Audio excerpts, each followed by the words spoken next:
தனது ரசிகரை கொன்ற வழக்கில் கைதாகி பெங்களூரு பரப்பன அக்ரஹாரா சிறையில் அடைக்கப்பட்டுள்ள கன்னட நடிகர் தர்ஷன் சிறையில் சொகுசாக வாழ்ந்து வரும் புகைப்படம் வெளியாகி பரபரப்பை கிளப்பியுள்ளது. இதுகுறித்து விரிவாக பார்க்கலாம் இந்த தொகுப்பில். கன்னட திரையுலகை மட்டுமில்லாமல் ஒட்டுமொத்த கன்னட மக்களையும் உலுக்கியது நடிகர் தர்ஷனின் ரசிகர் ரேணுகாசாமியின் கொலை வழக்கு.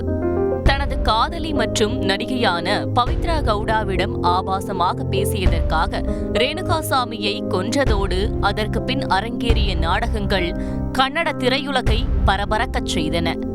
இந்த கொலை வழக்கில் நடிகர் தர்ஷனுடன் 17 பேர் கைது செய்யப்பட்ட நிலையில் பெங்களூரு பரப்பன அக்ரஹாரா மத்திய சிறையில் நடிகர் தர்ஷன் அடைக்கப்பட்டார். இச்சூழலில்தான் ஒரு புகைப்படம் வெளியாகி சர்ச்சையை கிளப்பியுள்ளது. அதில் சிறையின் புல்வெளியில் அமர்ந்து கையில் காஃபி கோப்பையுடன் இருப்பது, சிகரெட் பிடிப்பது என சொகுசு வாழ்க்கை வாழ்ந்து வரும் வகையில் புகைப்படம் வெளியானது.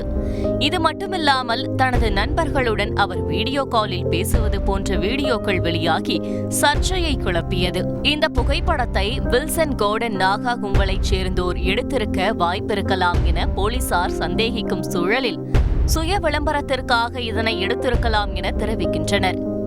இந்நிலையில் சர்ச்சையை ஏற்படுத்திய புகைப்படங்கள் குறித்து சோதனை மேற்கொண்ட போலீசார் பல குளறுபடிகளை கண்டறிந்துள்ளனர்.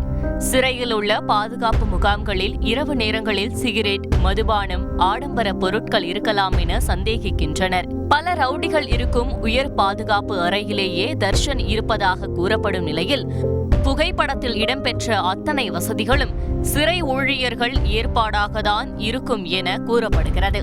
இந்த விவகாரம் பூதாகரமாக வெடித்துள்ள நிலையில் கர்நாடக அரசு அதிரடி நடவடிக்கையில் இறங்கியுள்ளது. பரப்பன அக்ரஹாரா சிறையில் ஜெயிலர் உட்பட 7 சிறை அதிகாரிகள் சஸ்பெண்ட் செய்யப்பட்டனர். இதன் பின்னர் 2 உயர் அதிகாரிகள் சஸ்பெண்ட் செய்யப்பட்டனர். அத்துடன் தர்ஷனுக்கு சிகரெட் மற்றும் நாற்காலி மேஜைகள் வழங்கியது உள்ளிட்ட பல்வேறு குற்றச்சாட்டுகளுக்கு தனித்தனியாக 3 FIR பதிவு செய்து அதிரடி காட்டியுள்ளனர். ஏற்கனவே இதே சிறையில் சசிகலாவிற்கு சிறப்பு வசதிகள் செய்து கொடுத்ததாக புகார்கள் எழுந்து அது உறுதியும் செய்யப்பட்டு சர்ச்சையான நிலையில் தற்போது தர்ஷனுக்கும் சிறப்பு வசதிகள் செய்து கொடுத்ததாக எழுந்துள்ள புகார் பரபரப்பை கிளப்பியுள்ளது. செய்திகளை உடனுக்குடன் தெரிந்து கொள்ள உடனே சப்ஸ்கிரைப் பண்ணுங்க.